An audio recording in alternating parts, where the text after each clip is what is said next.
Böylelikle hürmetli seyirciler, bu sabahımızın devam ettiğimiz daha bir kere sabah şefleriniz hayırlı olsun.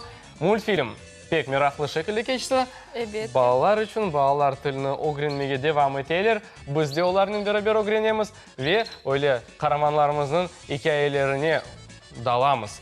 Şimdi ise adet üzere bu güzel stüdyada misafirler buluna. Keliniz onlarla tanış olayıq. Elbette aziz teleseyirciler, bugün bizde böyle insanlar. Olga Gapanchuk, Expo Kırım şirketler grupasının ticari müdürü ve Sergey Semeretский baş müdürü teşrif buyurdu. Selam алейкум, здравствуйте. Здравствуйте, доброе утро. Доброе утро. Как вообще сегодняшнее утро началось? Отлично. Хоть солнце не вышло так рано, но тем не менее все хорошо. Просто иногда Настроение люди супер. говорят, что утром тяжело. Вот утром тяжело. У вас, надеюсь, оно бодренько, все спокойно. Все бодро, отлично. Вообще, сегодня мы с вами, наверное, будем разговаривать про непосредственно Экспо Крым. И у нас будет очень много вопросов к вам. Первый вопрос такой. Не будет такого вопроса, поверьте мне. Давайте начнем, на самом деле. Что такое Экспо Крым? Расскажите нам коротко об этом. Экспо Крым – это группа компаний, основной деятельностью которой является выставочная деятельность. Выставочная, рекламная деятельность. То есть она очень связана с бизнесом. Формат B2B, бизнес для бизнеса. Ага. А вообще на территории Крыма, да, вот в 2014 году вот, произошли события, и как они повлияли на бизнес в Крыму?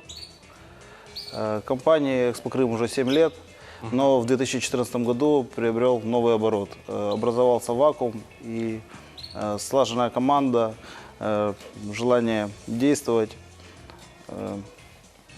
не заставило долго ждать, и мы провели ряд проектов уже в 2014 году. Образовался вакуум, и благодаря нашей компании зашло сюда очень много. И сейчас можно посмотреть на прилавки магазинов, ну, минимум на треть это компании, наши участники. Ага. Я хотела бы, наверное, еще добавить к этому вопросу, Конечно. что, наверное, для всех бизнесменов, для всех предпринимателей Крыма, независимо от рода их деятельности, 2014 год был на самом деле таким адаптационным вызовом. Для кого-то, к сожалению, закончился он, допустим, сворачиванием деятельности. Для кого-то пересмотрением системы развития, в принципе, или вообще возможностью поменять свое направление деятельности. Но для кого-то, и таких большинство, это был такой, знаете, перспективный стартап, когда предприятие успешно начало развиваться в новых условиях. И причины были многие. Это и самостоятельность этих предпринимателей. Это их желание, оптимизм, это объективные причины, это господдержка и это инициатива, в общем-то, наших крымских предпринимателей. Поэтому, тот, кто хотел заниматься бизнесом, у него было желание, он, в принципе, пережил безболезненно эти события. Интересно на самом деле. А какие возможности вот открылись в связи с изменением государства и какие товары вот на рынке? Подробнее хотелось узнать. Наверное, для предприятий материковой России, если я правильно поняла вопрос. Давайте и открылись про крымских новые... скажем, и про Да. тех, кто пришел с материка. Для тех, кто пришел с материка, естественно, для них какая основная цель? Что они получили? Какие перспективы? Это новый рынок сбыта, это новые оценки со стороны их потребителей, потому что они получили новую целевую аудиторию потребителей. И к той оценке, к которой они привыкли на своей территории, им то есть пришлось им сравнивать с этой оценкой, которую дает наш крымский потребитель. А для крымских предприятий какие перспективы? Конечно же, это тоже выход на рынок, огромный рынок России и соседних государств. Ну и плюс к тому, с приходом конкурентов, скажем так, с приходом российских компаний для крымских предприятий, это стимулирование их производства, стимулирование и конкурентоспособность наших предприятий по отношению к предприятиям извне. А что нам не хватает на рынке потребителям крымским? Не хватает, в первую очередь, доступных продуктов, доступной продукции. Поэтому есть уникальная возможность для крымских производителей усилиться и действовать. Потому что все-таки логистика все-таки сказывается. Нам в Крыму нужно заниматься производством, а не только перепродажей. Для крымских предпринимателей это уникальная возможность действовать. Мгм. А вообще, вот если посмотреть на то, что большинство предприятий все-таки приходят с материка, как вот крымские предприятия, есть ли которые выходят на материк, и способны ли они как бы конкурировать, если это так По можно назвать? продовольствию, во-первых, здесь очень большая потребность в продовольствии. Все, кто здесь делает продукцию, она здесь расходится. Но и также есть компании, которые выходят на материк. И у всех Крым ассоциируется как эко-бренд, как чистая территория, и вся продукция с большой радостью приобретается на материке. И еще раз повторюсь, крымским производителям нужно действовать, нужно показывать товар лицом и идти вперед. Продукция однозначно будет приобретаться как на рынке Крыма, так и на других рынках. И есть компании, которые приезжают даже не из стран СНГ, а из других государств и готовы приобретать, если это качественная продукция, они готовы приобретать. Ого, интересно. Проводятся ли какие-то выставки, мероприятия, чтобы завлечь внимание всех жителей Крыма, России? Ну да, это и есть наш основной вид деятельности. Мы организуем выставочные мероприятия, хотя, скажем так, формат выставочных мероприятий в корне изменился и у нашей компании, поскольку того требует время и наша целевая аудитория посетителей и участников в том числе. Это уже не просто демонстрационная площадка, где вы можете познакомиться с новинками, там, новыми технологиями, с какими-то новыми услугами, продегустировать что-то. Это уже такая, знаете, площадка парад идей, когда вы одновременно попадаете и на конкурсы, в атмосферу конкурсов, атмосферу мастер-классов, атмосферу деловых мероприятий. То есть в рамках выставок у нас проходят конференции, круглые столы, семинары, профессиональные консультации. То есть вы, попадая к нам на мероприятие, вы, в общем-то, получаете и массу полезной, и массу интересной информации. Ага. И возрастная аудитория у нас от 12 и до 90 минимум. То есть бизнесом можно с 12 лет заниматься? Получать информацию, Получать информацию ту, как которую минимум. предоставляем мы, да, на Хорошо. выставочных площадках. А И, вообще- Да, пожалуйста. и формат уже приобрел характер не региональных мероприятий, а уже федеральных. Наши мероприятия поддерживаются министерствами Российской Федерации, ну, конечно же, сотрудничаем с правительством Крыма, с профильными ассоциациями, не только российских, но вообще стран СНГ. А вообще, насколько важно все-таки вот участвовать в этих выставках для крымских производителей? Именно для крымских производителей. Ну, у Ну- материковых производителей там уже понятно, там уровень есть, там долгие годы работы, а крымский производитель, он все равно же мало известен. Насколько вот важно все-таки? Но Может, эффективность? для изучения потребительского спроса это раз. То есть одна из основных целей участия в выставке – это изучение потребительского спроса. Я могу, наверное, поспорить с вами, что крымского производителя не знают. Может быть, и не буду спорить, потому что мы постоянно, находясь в атмосфере выставочных мероприятий, и отслеживаем, и сотрудничаем близко с крымским производителем. Но, тем не менее, несмотря на то, что его здесь знают, для укрепления имиджа, а это вторая цель участия в выставках, ему тоже это необходимо делать, и наши выставочные мероприятия в помощь к тому. Да. И у нас, кстати говоря, для крымских производителей спецусловия. Мы всегда идем навстречу, мы только за, чтобы развивался крымский регион. И для этого и есть наше мероприятие.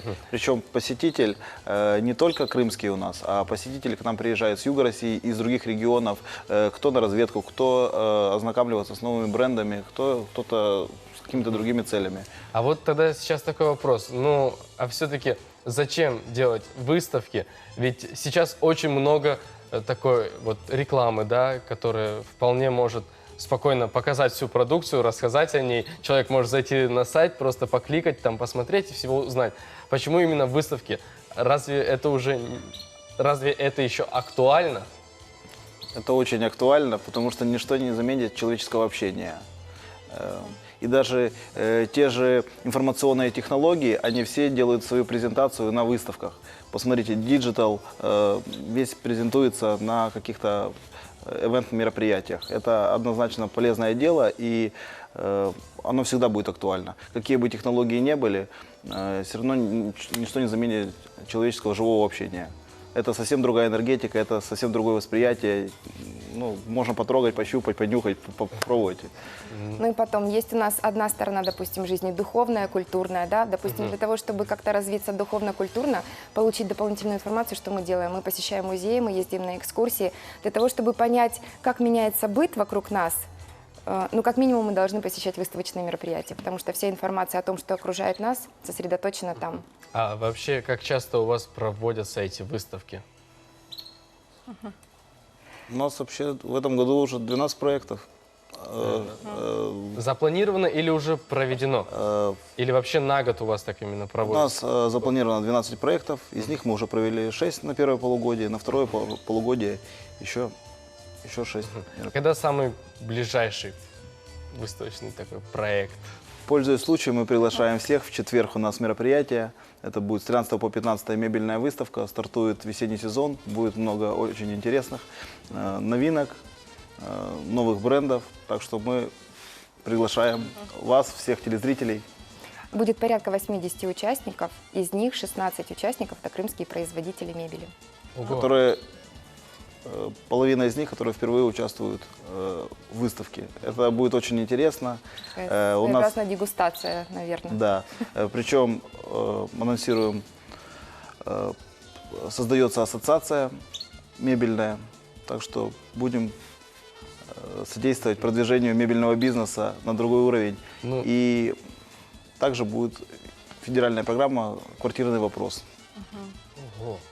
Интересно. Все ли понимают эффективность ваших выставок в Крыму? Может, предприниматели, жители Крыма, как относятся в общем? Эмоции Эмоции. после проведения выставки. К сожалению, не все понимают преимущества, но мы работаем над этим. Люди, которые поучаствовали в наших мероприятиях, они становятся нашими постоянными участниками, партнерами мероприятий и понимают преимущества. Они реально видят это, ощущают на рубле. Ну и каковы ваши прогнозы на ближайшие 5 лет вот этой вашей замечательной выставочной деятельности? Ну, чтобы выставочная деятельность всегда была актуальна, организаторам в первую очередь нужно изучать и понимать потребителя своего. А сегодняшний потребитель наших услуг, скажем, выставочных, это достаточно требовательный потребитель. Ну, в принципе, наверное, по отношению к любому бизнесу время меняется, и, соответственно, потребности наши меняются ежедневно, ежечасно.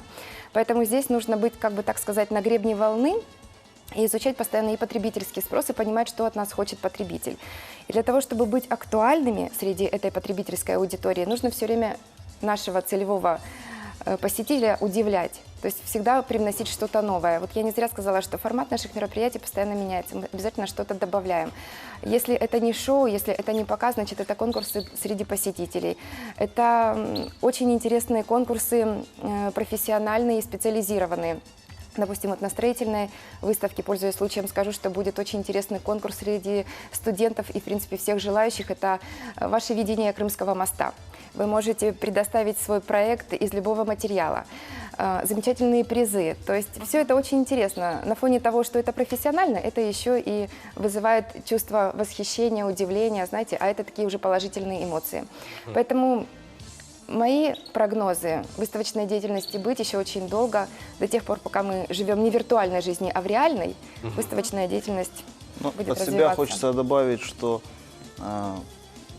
проект 2016-2020 по развитию Крыма, есть такой проект по импортозамещению. Наша компания единственная вошла как партнер этой программы, и все наши мероприятия внесены в федеральную программу развития. Это Так. просто интересно. Да, так что мы не стоим на месте, мы развиваемся, видим в этом перспективы, перенимаем опыт больших мегаполисов.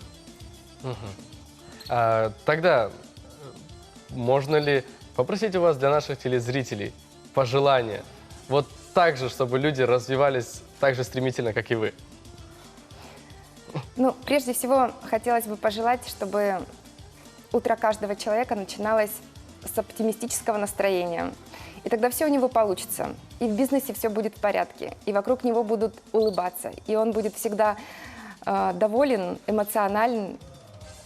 Ну и, наверное, добра и процветания всем. Спасибо. Оптимистичного, отличного настроения хочется пожелать всем телезрителям.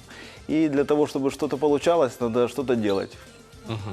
Спасибо огромное. Бездействие, оно не приведет к успеху. Спасибо, что посетили сегодня нас. Очень интересно было на самом деле. Надеюсь, что мы много узнали, но нам еще многое предстоит узнать.